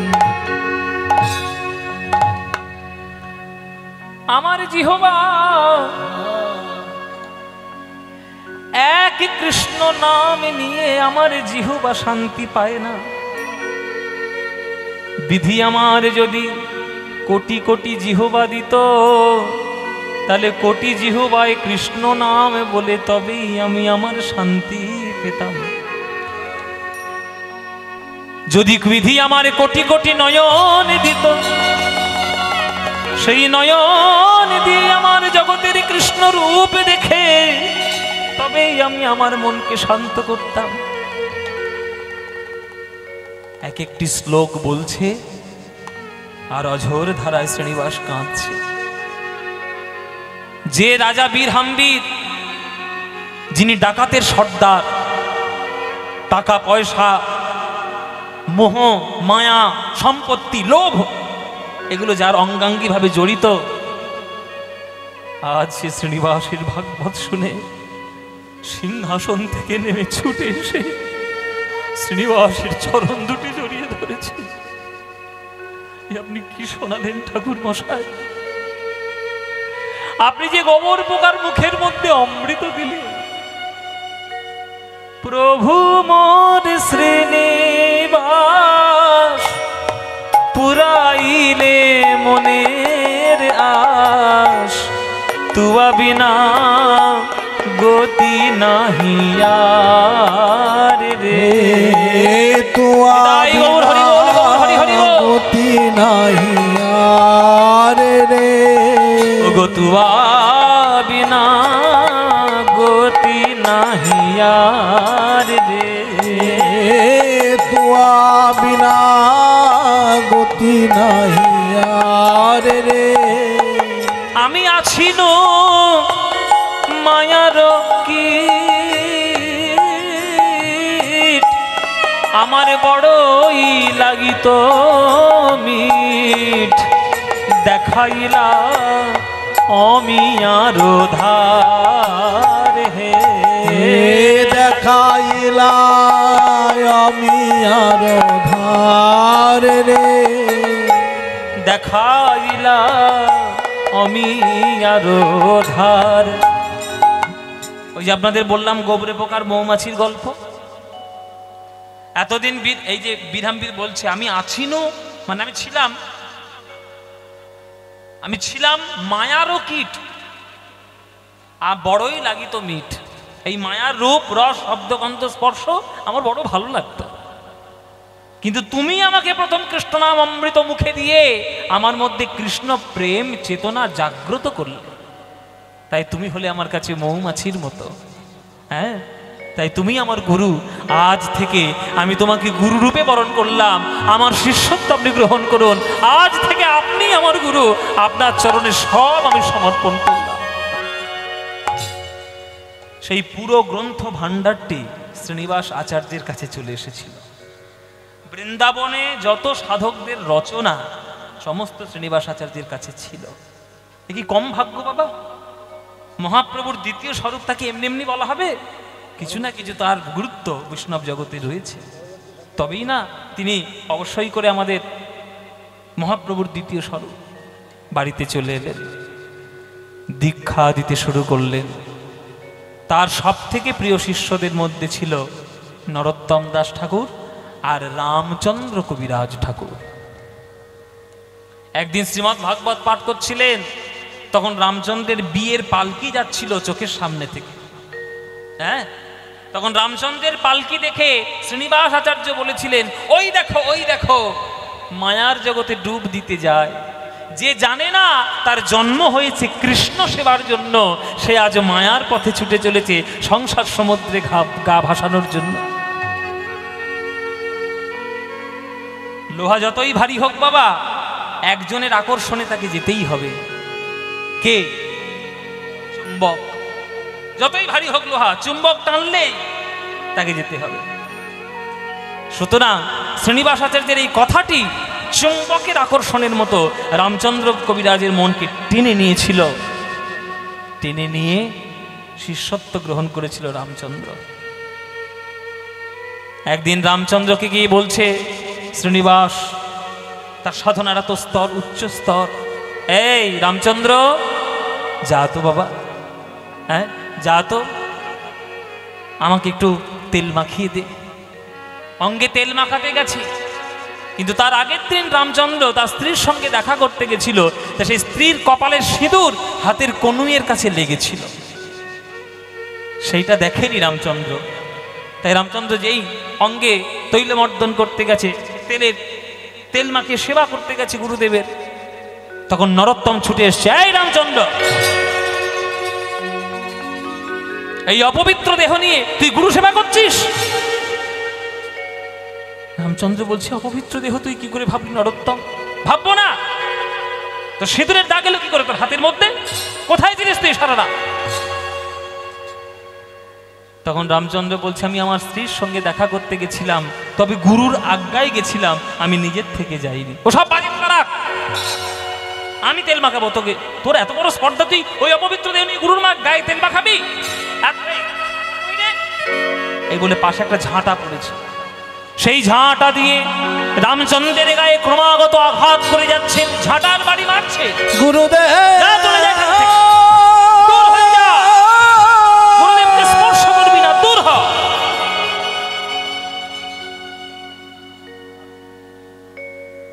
রামচন্দ্রকে মেরে ঝাঁটার বাড়ি তাড়িয়ে দিলে। নরোত্তম গেছে শ্রীনিবাসের অঙ্গে তেল মাখাতে। দেখুন গুরু শিষ্যের দেহ কেমন এক হয়ে যায় সাধনার দ্বারা। তখন গুরু যে শিষ্যকে দীক্ষা দেন বা যে শিষ্যকে শিক্ষা দেন, ভালোবাসার এবং স্নেহের এবং সম্পর্কের এমন স্তর হয়ে যেতে পারে, এই দেহ দুটো এক হয়ে যায়। নরোত্তম যেই শ্রীনিবাসের অঙ্গ থেকে উড়ানি খুলে দিল, তখন পিঠে দেখছে কি জানেন? সেই ঝাঁটার দাগ পিঠে লেগে আছে, ঝাঁটার দাগ লেগে আছে আমার গুরুদেবের শ্রী অঙ্গে, গো ঝাঁটার দাগ পিঠে লেগে আছে। ওই গুরুদেবের শ্রী অঙ্গে ঝাঁটার দাগ লেগে আছে। একই আমি তো রামচন্দ্রকে আঘাত করেছিলাম, গুরুদেব আপনার অঙ্গে এলো কি করে? নরোত্তম, আমারই শিক্ষা শিষ্য তুই, রাধা গোবিন্দের ভজন আমি তোকে শিক্ষা দিয়েছি, তবু এতদিনেও বুঝতে পারলি না যে শিষ্য গুরুদেবের কাছে শিক্ষা নেয়, দীক্ষা নেয়, সেই সেবা যদি শতভাগ সম্পূর্ণ সত্যি হয়, তাহলে দেহ আর আলাদা থাকে না, একাকার হয়ে যায়। হ্যাঁ, শিষ্যের সেই রকম আত্মসমর্পণ থাকতে হবে। আপনি শিষ্য হলেন, গুরুদেব যা বলছে আপনি তর্ক করে যাচ্ছেন, শুনছেন না, সৎগুরুর তলে সেটা সেবা হলো না। তুই যা যে কটা ঝাঁটাকে মেরেছিস রামচন্দ্রকে, সব কটা ঝাঁটা আমার পিঠে এসে লেগেছে। যা, ছুটে যা, এক্ষুনি যা, নইলে চাপাল গোপালের মতো অবস্থা হবে। কিন্তু বৈষ্ণব অপরাধ ক্ষমা করবে না কোনো বৈষ্ণব অপরাধ, বৈষ্ণব অপরাধের কোনো ক্ষমা নাই। চাপাল গোপালের মতো অবস্থা হবে, এক্ষুনি গিয়ে ক্ষমা চেয়ে যা। ছুটে চলল নরোত্তম, রামচন্দ্রকে জড়িয়ে ধরেছে, ভাই রে তুই আমায় ক্ষমা করে দে, তুই এত বড় বৈষ্ণব আর বৈষ্ণবের অঙ্গে ঝাঁটার আঘাত, আমায় ক্ষমা করে দে ভাই। কিন্তু নরোত্তমের আত্মগ্লানি গেল না বাবা। রামচন্দ্র ক্ষমা করে দিলেন বটে, তবে আত্মগ্লানি যায়নি। কিছু কিছু ক্ষেত্রে এমন হয় যে আত্মগ্লানি কুড়ে কুড়ে খায়। রাত্রির বেলায় সবাই যখন ঘুমিয়ে রয়েছে, এই নরোত্তম কি করলো জানেন? শীতকাল, রান্নাঘর, সবার অলক্ষ্যে নিজের হাতটা গিয়ে ওই উনানের মধ্যে ঢুকিয়ে দিয়েছে। বলে, যে হাত দিয়ে আমি বৈষ্ণবের অঙ্গে আঘাত করেছি সেই হাত আমি রাখবো না, পুড়িয়ে ফেলবো। যেই অগ্নের মধ্যে হাত দিয়েছি উনানে, এদিকে গুরুদেবের মন্দির থেকে আওয়াজ আসছে, জ্বলে গেল, জ্বলে গেল, আমার সর্বঙ্গে জ্বলে গেল, আমার সর্বনাশ হয়ে গেল।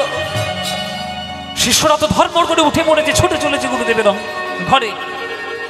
গুরুদেব কি হয়েছে, কি হয়েছে? বলে, শিগগির যে আমার কাছে আসিস না, শিগগির যে রান্না ঘরে যা, দেখ নরোত্তম কি করছে। সবাই মিলে টেনে হেঁচড়ে নরোত্তমকে বের করে নিয়ে এলো। কি সর্বনাশ করেছিস তুই জানিস গুরুদেবের? চল দেখবি, চল নরোত্তম। মায়েরা দেখছে শ্রীনিবাস আচার্যের হাতে বড় বড় দগদগে ফোস্কা পড়ে আছে। রামচন্দ্র ছুটে এসছে, নরোত্তমকে বলছে, নরোত্তম তোকে আমি ক্ষমা করে দিয়েছি, তবু তুই কি সর্বনাশ করলি, নিজেরও করলি আর গুরুদেবেরও ছাড়লি না, দেখ গুরুদেবের কি করেছিস তুই। তখন শ্রীনিবাস আচার্য বলেছিল, এ দেশে বিচার নাই বাপ রে বাপ, এ দেশে বিচার নাই বাপ রে বাপ, এ দেশে বিচার নাই বাপ রে বাপ, এ দেশে বিচার নাই বাপ রে বাপ। এরা দিনে মারে ঝাঁটা দিয়ে রাতে পোড়ায় হাত, এরা দিনে মারে ঝাঁটা দিয়ে রাতে পোড়ায়, এরা দিনে মারে ঝাঁটা দিয়ে রাতে পোড়ায় হাত, দিনে মারে ঝাঁটা দিয়ে রাতে পোড়ায় হাত। এই কথা এখনো লেখা আছে জাজিগ্রামে, মন্দিরে গিয়ে দেখে আসবেন। পয়সা খরচা করে তো অনেক জায়গায় যান। বাংলার তীর্থগুলো ঘুরেছেন কখনো? অনেক তীর্থ আছে বাংলায়, খুঁজে খুঁজে দেখুন। বীরভূম, বর্ধমান, মুর্শিদাবাদ, নদিয়া, কত জায়গায়, আমাদের দক্ষিণ 24 পরগনা, কত জায়গায়, হুগলি, কত জায়গায় কত ভক্তদের তীর্থ রয়েছে। জাজিগ্রাম পারলে একবার ঘুরে আসবেন, বেশি খরচা নয়। হাওড়া থেকে বর্ধমান ট্রেন ধরবেন, বর্ধমান থেকে একটা কাটোয়া লোকাল ধরবেন, জাজিগ্রাম স্টেশনে নামবেন, বলবেন শ্রীনিবাস আচার্যের পাটবাড়ি যাব, সবাই দেখিয়ে দেবে সেই শ্রীনিবাস আচার্যের পাটবাড়ি। পরবর্তী সম্প্রদায়কে আসার জন্য অনুরোধ করছি। সেই জাজিগ্রামে এখনো পর্যন্ত মহাপ্রভুর সেই অরিজিনাল চিত্রপট সেটা আছে। এদিকে একবার করে দিন যায় আর গভীর ধ্যানের মধ্যে মগ্ন হয়ে যায় আমার এই শ্রীনিবাস আচার্য। ধীরে ধীরে যখন দিন এগিয়ে আসছে, ওই শিষ্য রামচন্দ্র গভীর সেবা করছে, আর একদিন ধ্যানের মধ্যে ডুবে গেল, 7 দিন বসে রয়েছে ধ্যানের মধ্যে। এখন শ্রীনিবাস আচার্যের স্ত্রী এসে বলছে, সর্বনাশ হয়ে গেল, তোর বাবার বোধহয় কিছু হয়ে গেছে। ওরে রামচন্দ্র, ওরে নরোত্তম, একবার দেখ কি হয়েছে তোর বাবা। তখন রামচন্দ্র বলছে, আমি দেখছি কি হয়েছে, আমি দেখছি, কোনো চিন্তা নেই মা। রামচন্দ্র বসে গেল শ্রীনিবাস আচার্যের পাশে ধ্যানস্থ অবস্থায়, ধ্যান করছেন। ধ্যান করে কোথায় গেলেন? ধ্যানের মধ্যে দেখতে পেলেন যে চলে গেছেন শ্রীধাম বৃন্দাবনে। বৃন্দাবনে চলে গেছেন। গিয়ে কি দেখছেন? দেখছেন শ্রীনিবাস আচার্য যমুনার তীরে বসে বসে হাউ হাউ করে কাঁদছে। আপনি কাঁদছেন কেন গুরুদেব? যমুনার তীরে আপনি 7 দিন ধরে ধ্যানের মধ্যে, আপনি দেহের মধ্যে ফেরেননি, কত সবাই চিন্তা করছে। তখন শ্রীনিবাস আচার্য বলছে, রামচন্দ্র, এই যমুনার মধ্যে, যমুনার জলে রাধা রানীর নাকের বেসর হারিয়ে গেছে, আর আজ্ঞা দিয়েছিল আমাকে ওই নাকের বেসর খুঁজে বার করার। আমি 1 সপ্তাহ ধরে চেষ্টা করছি, আমি পাচ্ছি না খুঁজে। কি হবে? আমি এই জন্য যেতেও পাচ্ছি না, ফিরতেও পাচ্ছি না দেহে। রামচন্দ্র তখন বলছে, আমি খুঁজে দিলে হবে? তুই খুঁজবি? তুই খুঁজে দিয়ে দেখি। ও মায়েরা, মাঝে মাঝে শিষ্যও এমন কাজ করে যাতে গুরুর মাথা উঁচু হয়ে যায়। শিষ্য সেই শিষ্য হবে যে গুরুর মাথাকে উঁচু করতে পারে। দেখুন, গুরু 7 দিন ধরে শ্রীনিবাস আচার্য পেল না, একদিন মাত্র রামচন্দ্র ডুব দিয়ে রাধারানীর নাকের বেসর নিয়ে এসে হাজির করেছে। এই নিন গুরুদেব রাধারানীর নাকের বেসর। বাহ, ধন্য বাবা তুই রামচন্দ্র, আমার সেবার মধ্যে কতটা তুই সেবা পরায়ণ। এবার সেই নাকের বেসর দিয়ে দিল ললিতার হাতে, ললিতা দিল রাধারানীর হাতে। তখন রাধারানী গিয়ে বলছে যে, বলো এই নাকের বেসরটা পেলো কি? তখন ললিতা বলছে, ওই যে রামচন্দ্র শ্রীনিবাসের শিষ্য, ও পেয়েছে। রাধারানী বলছে, বাহ, এই তো দারুণ ব্যাপার। গুরু পারল না, শিষ্য পারল, তাহলে তো আশীর্বাদ করতে হয়। এই বলে রাধারানী তখন পান খাচ্ছিল। মায়েরা, পান, ওই চিবানো পান হাতে দিল ললিতা, যা এটা প্রসাদ রূপে রামচন্দ্রকে দিয়ে আয়। সেই পান ললিতা হাতে নিয়ে এলো, দিল শ্রীনিবাস আচার্যকে, শ্রীনিবাস আচার্য দিল রামচন্দ্রকে। দুজন অর্ধেক অর্ধেক করে যেই মুখে দিল, 7 দিন পর শ্রীনিবাস আচার্যের ধ্যান ভেঙে গেল। 7 দিন পর ধ্যান ফিরে কি দেখছে জানেন? হাতের মধ্যে পানের দাগ আর ঠোঁটের মধ্যে পানের দাগ লেগে আছে। তখন দুজনকে জড়িয়ে ধরেছে, দুজনাই কাঁদিছে, দুজনাই কাঁদিছে, তখন দুজনাই কাঁদিছে, দুজনাই কাঁদিছে, একে অন্যের জড়ায় ধরে দুজনাই কাঁদিছে, একে অন্যের জড়ায় ধরে দুজনাই কাঁদিছে, দুজনাই কাঁদিছে, দুজনাই কাঁদিছে, দুজনাই কাঁদিছে, দুজনাই কাঁদিছে। ওই একে অন্যের জড়ায় ধরে ওই গুরু শিষ্যের মিলন হয়ে, হরে হরে জড়ায় ধরে গুরু শিষ্য মিলন হয়ে, একে অন্যের জড়ায় ধরে গুরু শিষ্য মিলন হয়ে, একে অন্যের জড়ায় ধরে গুরু শিষ্য মিলন, একে অন্যের জড়ায় ধরে গুরু শিষ্য মিলনে দুজনাই কাঁদিছে। সেই গুরু শিষ্য মানে শ্রীনিবাস আচার্য নরোত্তম রামচন্দ্রের মিলন হলো। সেই শ্রীনিবাস আচার্য আমাদের বৈষ্ণব জগতে বিরাট বড়, তাই তার চরণে প্রণাম জানাবেন। সবাই মিলে একবার বদন ভরে জয়ধ্বনি দিন, বলুন শ্রীনিবাস আচার্য কি, শ্রীনিবাস আচার্য কি, শ্রীনিবাস আচার্য কি। জয় নিতাই। আপনারা বাড়ি যাবেন না কেউ? ঠান্ডায় বাড়িতে গিয়ে কি করবেন? কোনো কাজ নেই, এখানে বসুন, এখানে বসে বসে কীর্তন শুনবেন। নয়না আসছে, আপনাদেরকে গান শোনাবে, প্রাণ ভরে তার কীর্তনটি শুনুন। আর আমরা এবার বিদায় নেব। শ্রীনিবাস আচার্যের লীলা আমরা এখানে 3 ঘন্টা শুনে শুনে হয় না, আবার হবে। পরবর্তী সম্প্রদায়কে আসার জন্য অনুরোধ করছি। 5:30টায় উঠেছি, 4.5 ঘন্টা গান হয়ে গেছে, আর পারবো না। একটা ভজন গান গিয়ে শেষ করবো। আচ্ছা, এই অনুরোধ করছিল যে সারেগামাপায় যে গানটাকে আমি ফার্স্ট হয়েছিলাম ওই ভজনটা গাইতে, তো ওই ভজনটা গেয়ে গিয়ে আজকের আমরা বিদায় নেব। চলুন সবাই মিলে আপনারা করতালিতে এই ভজনটি গাইবেন। এই গানটা সবার আমাদের খুব প্রিয়। अच्युतं केशवं कृष्णदामोदरं, अच्युतं केशवं कृष्णदामोदरं, रामनारायणं जानकीवल्लभं। उलुध्वनि सबाई उलुध्वनि। जानकी वल्लभं रामनारायणं जानकी वल्लभं।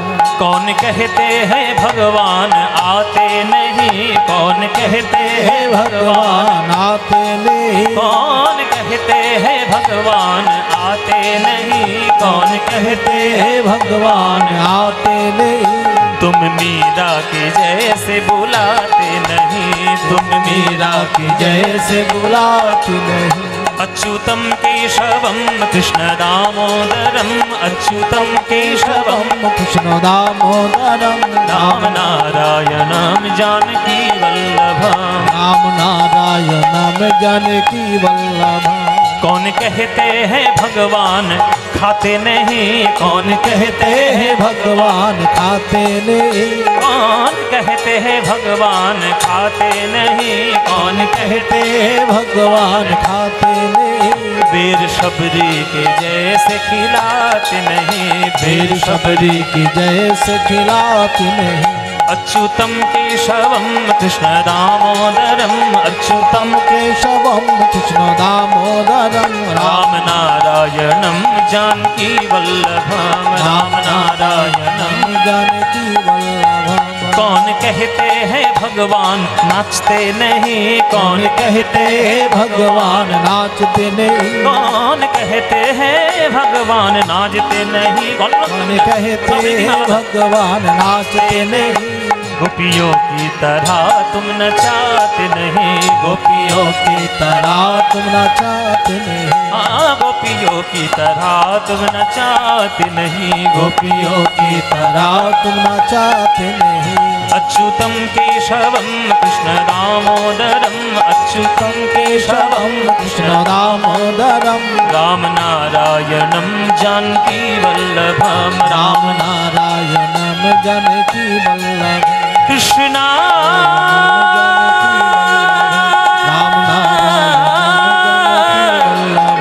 राम नारायण कृष्णा